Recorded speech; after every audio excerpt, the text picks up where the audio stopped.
This week, we're in Cairo. As Egypt's capital prepares to open the doors to the biggest archaeological museum in the world.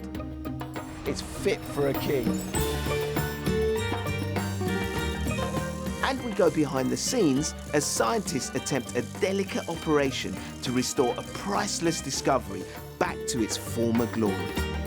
This is one of the oldest structural wooden ships in the world.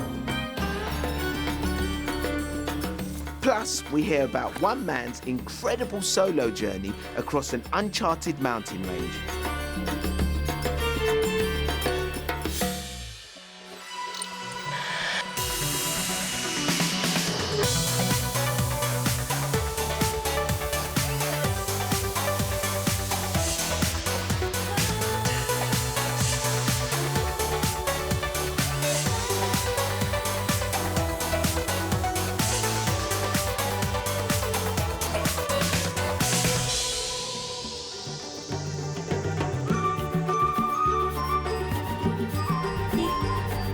We start this week in Egypt's capital, Cairo, a huge, sprawling city and home to more than 20 million people.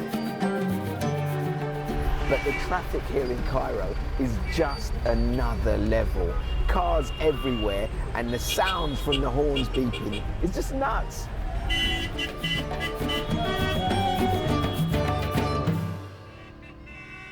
As we reach Giza, on the outskirts of the city, I get my first glimpse of the archaeological wonders that have fascinated visitors for centuries. Wow! Oh man, is that them? I've only ever seen them on TV. We're still quite far away from them, but actually, it's breathtaking.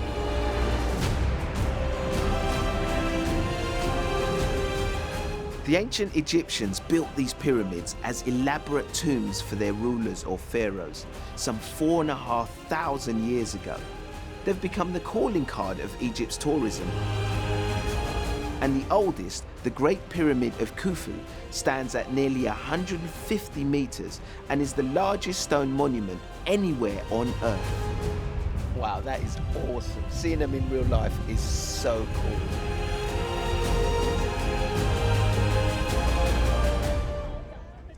Tourism is one of Egypt's biggest money makers, and in 2010, it reached an all-time high, with more than 14 million coming here on holiday. But the following year, everything changed. Change! Anti-government demonstrations in Cairo's Tahrir Square kicked off a wave of protests across the country. Standing on the corner of the square is Egypt's National Museum. Built in 1902, it houses perhaps the world's greatest collection of ancient artifacts, including the magnificent treasures of the boy king Tutankhamun. During the turmoil, looters and vandals took advantage of the chaos and broke in. Suddenly, thousands of years of the country's history were at risk. What were your emotions? What did you feel? Actually, I was concerned at the first moment, and then I keep watching, and then felt secure after the museum was protected by our armed forces, and proud with my young hope, formed a shield around the museum to protect the museum.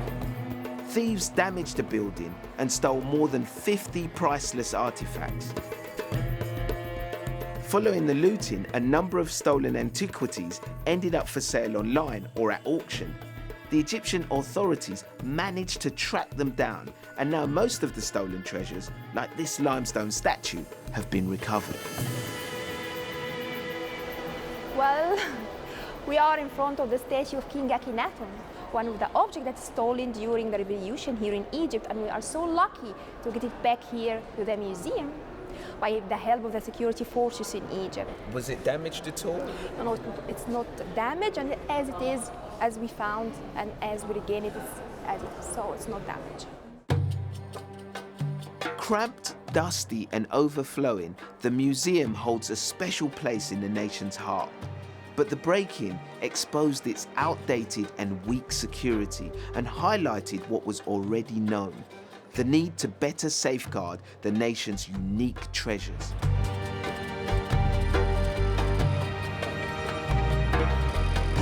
Here in the shadow of the pyramids, a new ambitious project is entering the final stages of construction.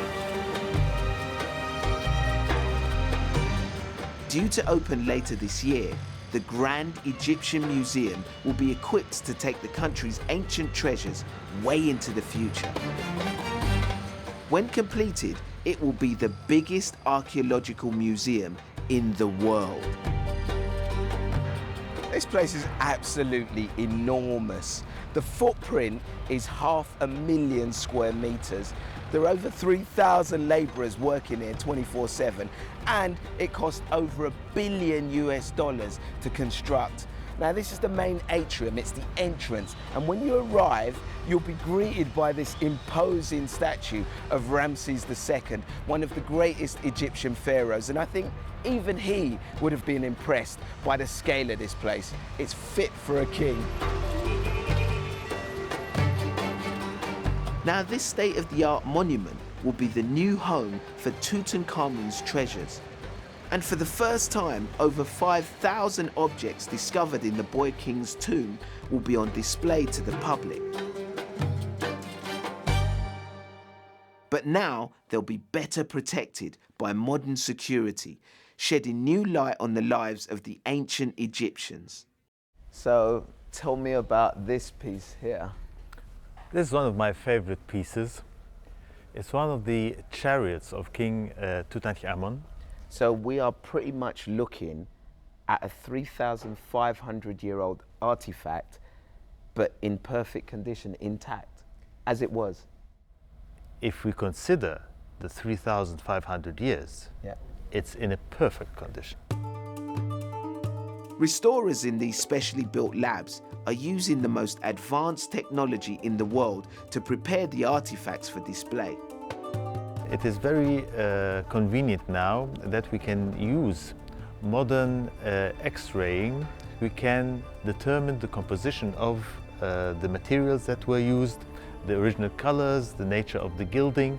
All of these new valuable information is being disclosed to us in a non-destructive way.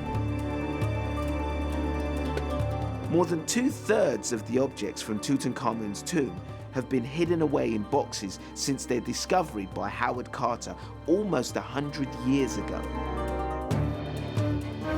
They're unrestored and have never been seen by the public. So Negmuddin, tell me what we can see here. We can see here one of the loincloths from the tomb of King Tutankhamun, and this loincloth is the underwear of the king. And this loincloth, Howard Carter discovered in the tomb of the king, folded. And what does it tell us about the king? What's the story? We start first to take all the measurements from all the parts of this loincloth to identify the structure of the body of the king. We can identify the width of the waist of the king.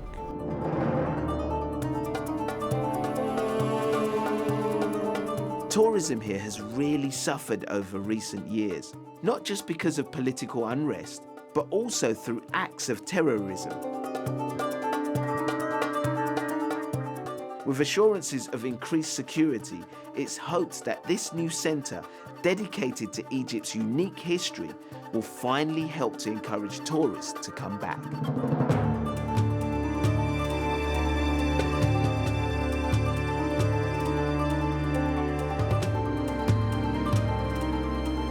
It is magnificent how with every piece that you discover, you add a new piece to the puzzle of ancient Egypt. And the fascination doesn't stop.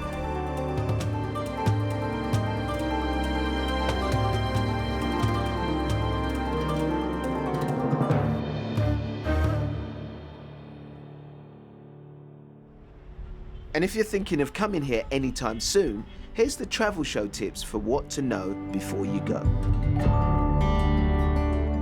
In terms of weather, Egypt is pretty much a year-round destination, but temperatures can be uncomfortably hot here between June and August, so it's best to travel between September and April when the heat is a lot more bearable. And before you book, make sure you check your government's travel advice, because although the vast majority of the country is safe to explore, some areas are still subject to travel advisories.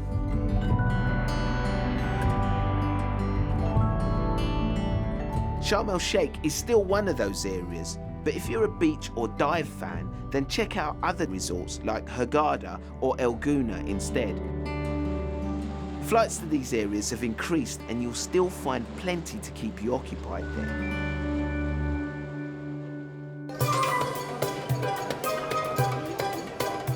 And finally, never be afraid to barter whilst you're here. Hey, how you doing, my friend? You okay? Although most traders have suffered because of the downturn in tourism, haggling is still very much part of the art of buying and selling in Egypt. So hold your nerve and meet any price you're given with a much lower offer. And eventually, you'll agree to meet somewhere in the middle. How about 85? Deal, no problem.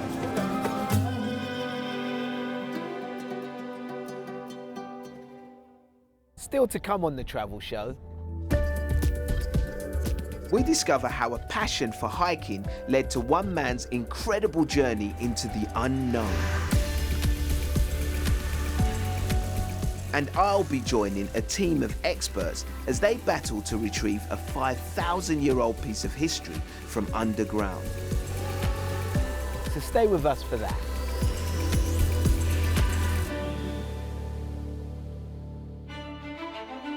Next up on the Travel Show, a new series where we hear about some of the incredible journeys happening around the world. In Armenia and Georgia, the building of a new hiking trail set Val Ismaili on a path that took him well off the beaten track and tested his lifelong passion for hiking.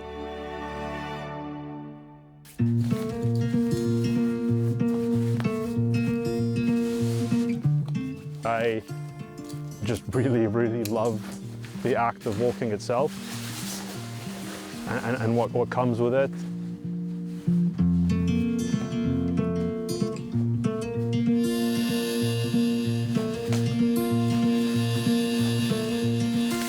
The best feeling when you're out on the trail are those moments, you know, when you complete something that's really difficult or there's a danger to it and you get through it safely. There's that feeling of complete ecstasy.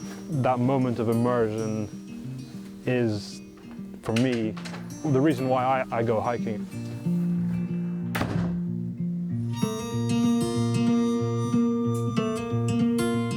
I'm Val Ismaili, and last summer I spent 2 months hiking 1,500 kilometers on my own to become the first person to hike the Transcaucasian Trail through Armenia and Georgia. At the time, I couldn't point on the map where Georgia or Armenia was.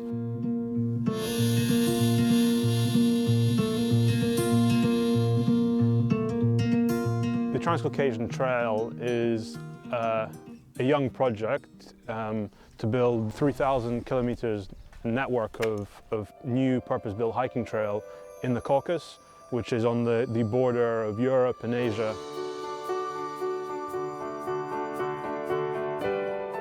Half of the volunteers are typically internationals, and half would be, you know, local Armenians or local Georgians.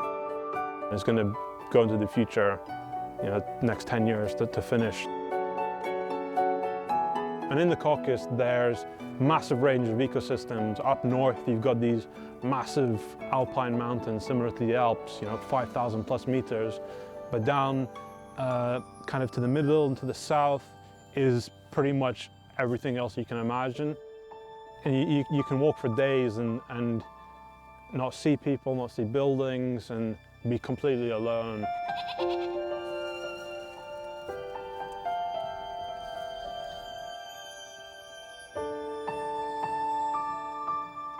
The last time the Caucasus was mapped was in the 70s by the Soviets. And so I had a chance to really contribute to the design of the trail by finding different potential routes to connect the known sections of trail with the unknown sections of the trail.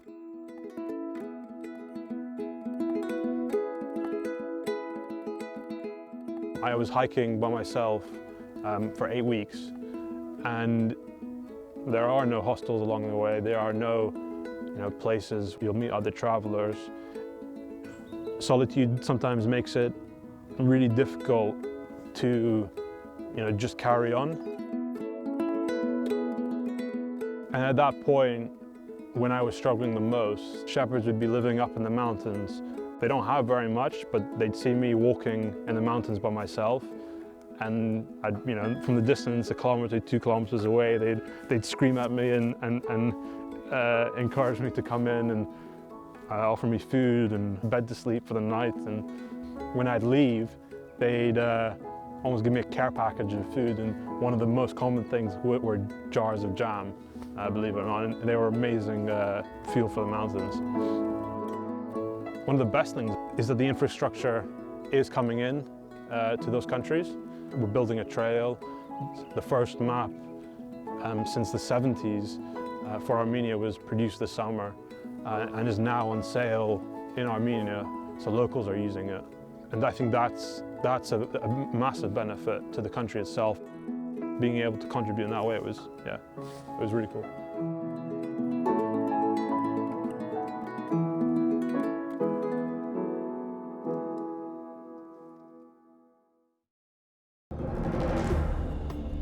And finally, I'm back in Egypt's capital, Cairo, on the banks of the River Nile.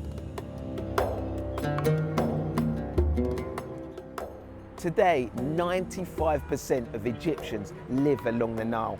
It's always been central to life here. The ancient pharaohs built elaborate vessels to travel along the river, and these boats became some of their most prized possessions. In the scorching desert heat, an extraordinary operation is underway. I'm heading into a unique laboratory specially constructed next to the Great Pyramid of Pharaoh Khufu. Inside, archaeologists and scientists face a daunting task. They're trying to excavate an ancient wooden boat that was buried nearly 5,000 years ago. Mr. Korokochu, what can we see here? This is Khufu second boat, built in BC, before Christian, 2,700 years. This is one of the oldest structural wooden ship in the world. These scientists are being led by a team from Waseda University in Japan who've developed pioneering techniques to salvage the boat. It's a delicate and painstaking process. It can take a week to recover a single plank. What's happening now? Yes, they are now trying to lift up a very long, big wooden piece. Unfortunately, this boat, the condition of the wood is not so good, very weak. It's thousands of years old. And if the condition is good, it is easy to lift up by manpower. But in this case, we did tentative conservation, reinforcement, and lift up. Very carefully, we must do it. It's the second of a pair of boats that were buried in pits next to the pharaoh's final resting place. The other ship, now housed in a museum at Giza, was excavated in 1954. The boats had been carefully dismantled into over 1,000 pieces before being buried, along with hieroglyphic instructions on how to reassemble them. That's because the ancient Egyptians believed that in the afterlife, the boats would be needed to transport the pharaoh's resurrected spirits up to the heavens. So what's happening in here? This is a lab of the conservation of Khufu's second boat. After you saw the methods of lifting the pieces from the pit, we bring the pieces here. The planks are incredibly fragile, and removing them can cause even more damage. So this temperature-controlled lab was erected to restore the pieces on site. We take the measurement of the pieces, we take the weight, and we must keep the humidity 55%. To help preserve the wood. Yes, yes. The team are cleaning and restoring the wood piece by piece. They're literally rebuilding history. This is a dream for anyone, any conservator, not only in Egypt but in all over the world, to deal and to work in this project. And we must be proud about this work, because this one was a famous boat. Back in the excavation area, the team is still struggling to save a large part of the hull. It's been buried for 5 millennia, and the slightest knock could be catastrophic. Looks like it's about 20 meters long. It just feels like an incredible moment here.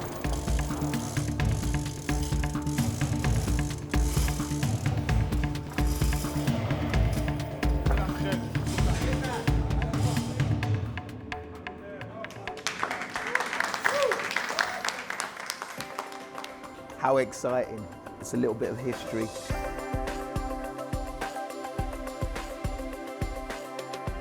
It will take several years before this remarkable boat is fully restored.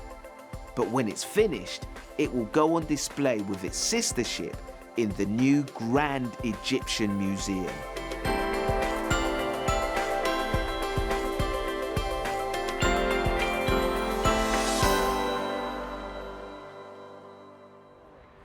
So there you go. That's it from us for now. Join us next week when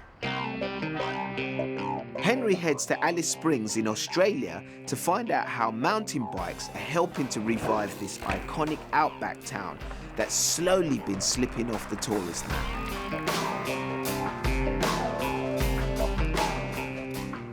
And don't forget, you can keep up with us on all our travels in real time by following us on social media. But for now, from me, Adia Depitan, and all the Travel Show team here in a foggy Egypt, it's bye-bye, or as they say here, salamu alaikum.